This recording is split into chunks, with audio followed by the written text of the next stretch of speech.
खुलुमबाय बयखौबो बिटिआरनि सीएम मानाव गेदेर प्रमद बर' आरो मालती रानी बिथांमोना खौरांगिरिनि सिगाङाव माखासे बाथ्रा फोरमायदों। नोंथांमोना बे भिडिअखौ जोबजासिम नायोब्ला गासै बाथ्राखौ नोंथांमोना आबुङैनो मोनथिनानै लानो हागोन। दा बिनि सिगाङाव नोंथांमोना नैबे स्क्रिनाव होनाय फुटेजखौ नायनानै लाग्रोलाय। नोंथांमोना नुखाबाय नङा होमबा?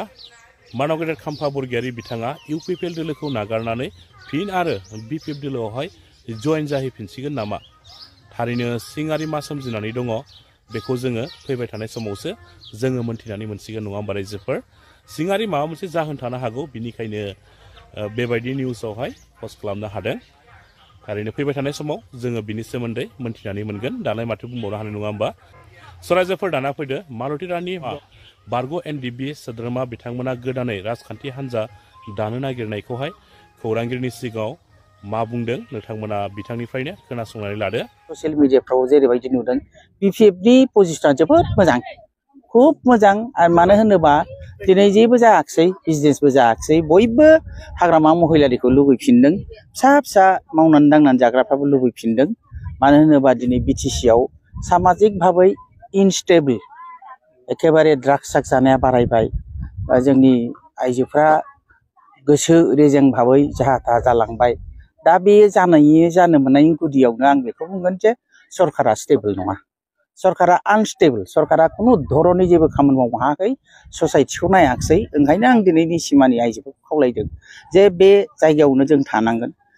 दिनै समाजा जेरैबायदि गुलाय गुजाय जादों, बेहायनो आंनि गथ' गथाय फिसौ फिथाइया बेहायनो देरनांगोन। समाजा जुदि स्टेबल जालाब्ला होमबा बिसिनि भबिष्यतआ मा जागोन?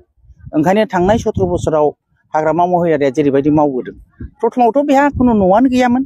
डिजिग्नेटेड केम्पआव थानानै, बिएलटिनि केम्पआव थानानैसो बिथाङा सरकारखौ सालायदोंमोन, अफिस गैयामोन।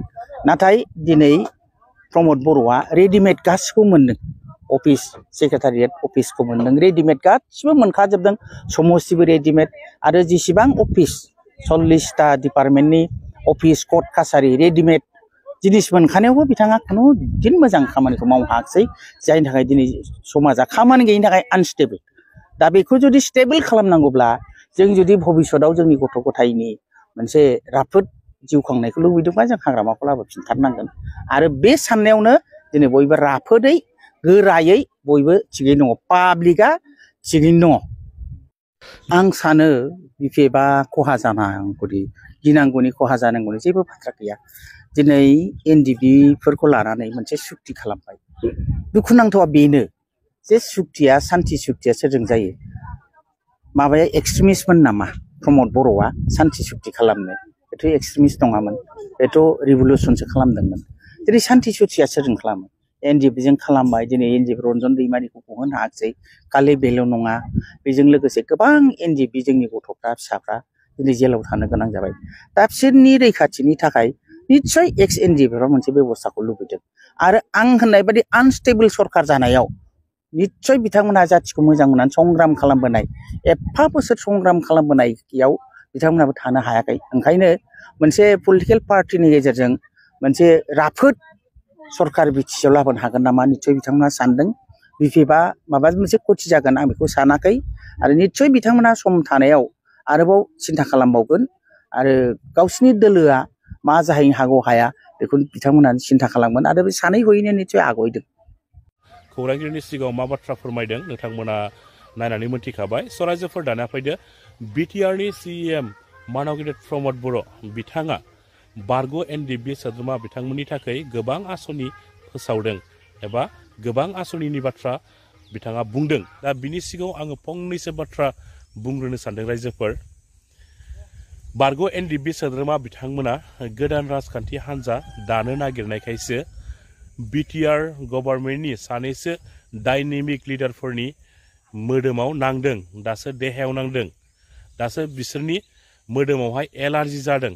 जिहेतु दा जोंनिया खामानिया मावनानै जानाय, रां खामायनाय, न'खरखौ नायनाय, गथ'फोरखौ नायनाय, गामिखौ नायनाय, समाजखौ नायनाय, बे थांखियाव जोङो थांनांसिगोन। मोनसे समाव नांगौबाय जोङो दिनै अबंलावरिनि अननायाव सोरबा दिनै जिउ गोमालांबाय सोरबा थांनानै फैफिनबाय दा दिनै जायफ्रा दङ जोङो बेखिनियानो दायित्व जों हारिखौ दानांगोन बड'लेण्ड मडेल अफ पिस बड'लेण्डआव बोरै पिस फैखो नक्साल एरियाफोराव मोनसे बिदिन्थि होनो थाखाय जोंनि एनडिबिनि मानसिफोरखौ लिंनानै लांदों दा बड'लेण्डनि जि पिस प्रसेस बियो भारतनि थाखाय मोनसे मडेल जाबाय जेरावबो जोंखौ लिंगासिनो दङ जोङो गोलाव सम जि सोमावसारदों मोनसे टारगेट लानानै बै टारगेटआव जों सहैथारनांगोन আজি कलेज 10খন আমাৰ চুক্তিৰ পৰা প্ৰভিন্সিয়েলাইজ হ'ল কমসে কম বহুত টিচাৰ আমাৰ 500কে অধিক টিচাৰ আমাৰ চাকৰিবিলাক ইতিমধ্যে প্ৰভিন্সিয়েলাইজ হৈ গ'ল আমাৰ 21টা বড়োসকলৰ জিআই টেকিং হৈ গ'ল তেনেকুৱা বহুত কাম এই 4 বছৰত হৈ গ'ল তাত অমিত শাহ ডাঙৰীয়া আছিলে হোম মিনিষ্টাৰনি প্ৰেজেন্সआव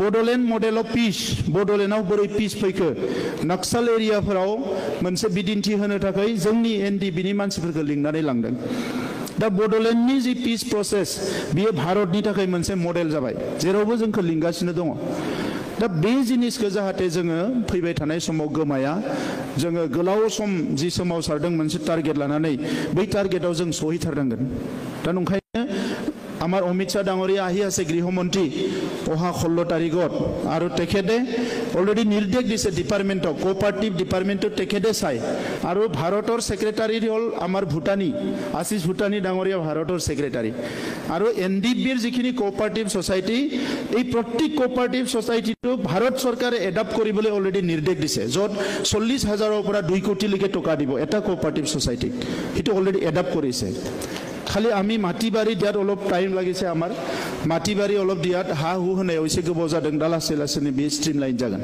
दा नंखायनो बयबो जिहेतु दा जोंनिया खामानिया मावनानै जानाय रां खामायनाय न'खरखौ नायनाय गथ'फोरखौ नायनाय गामिखौ नायनाय समाजखौ नायनाय बे थांखियाव जोङो थांनांसिगोन मोनसे समाव नांगौबाय जोङो दिनै लावरनि अननायाव सोरबा दिनै जिउ गोमालांबाय सोरबा थांनानै फैफिनबाय दा दिनै जायफ्रा दङ जोङो बेखिनियानो दायित्व जों हारिखौ दानांगोन दा बिटिआर सरकारनिफ्राय बे बेलायाव जों अराय सम गोख्रोङै खामानि मावगोन आं गुबुन गुबुन बाथ्राखौ बुंनो नागिराखै मेम'रियेल मोनसे बानायगोन एनडिबिर এটা मेम'रियेल बड' मुभमेन्ट मेम'रियेल এটা থাকিব য'ত এনডিবি বা বাকীখিনিও থাকিব ইয়াৰ কামখিনি চলি আছে আৰু বাকি যিবিলাক পেণ্ডিং আছে আজি কলেজ 10খন আমাৰ চুক্তিৰ পৰা প্ৰভিন্সিয়েলাইজ হ'ল কমসে কম বহুত টিচাৰ আমাৰ 500কে অধিক টিচাৰ আমাৰ চাকৰিবিলাক ইতিমধ্যে প্ৰভিন্সিয়েলাইজ হৈ গ'ল আমাৰ 21টা বড়োসকলৰ জিআই টেকিং হৈ গ'ল তেনেকুৱা বহুত কাম এই 4 বছৰত হৈ গ'ল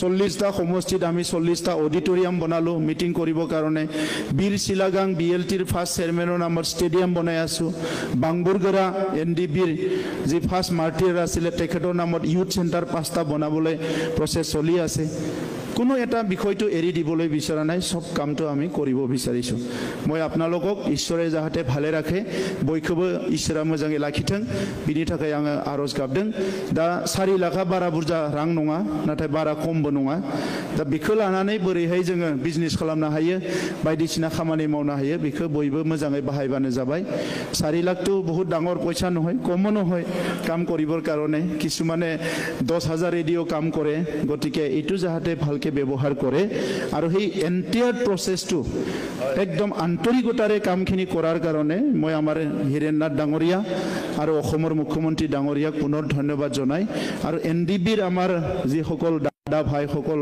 ভনীসকল বাইদেউসকল আছে মই দুখিত অলপ ৰখিব লগা হ'ল বাট কামটো আজি হৈ গ'ল ইয়াৰ কাৰণে সবকে ধন্যবাদ জনাই बे जाहैबाय बाथाबारि गामिनि बेवहाय जोंनि बिपिएफ आंखौ समर्थन होग्रा माखासे मानसिफोर दङमोन दा बिसोरखौनो हुलु हुला गामि एसे हल जों सोजोबबाय 19टा परियाल 19टा नखर बिथांमोनहा दिनै इउपिपिएलआव आंजों जगदान जाफाबाय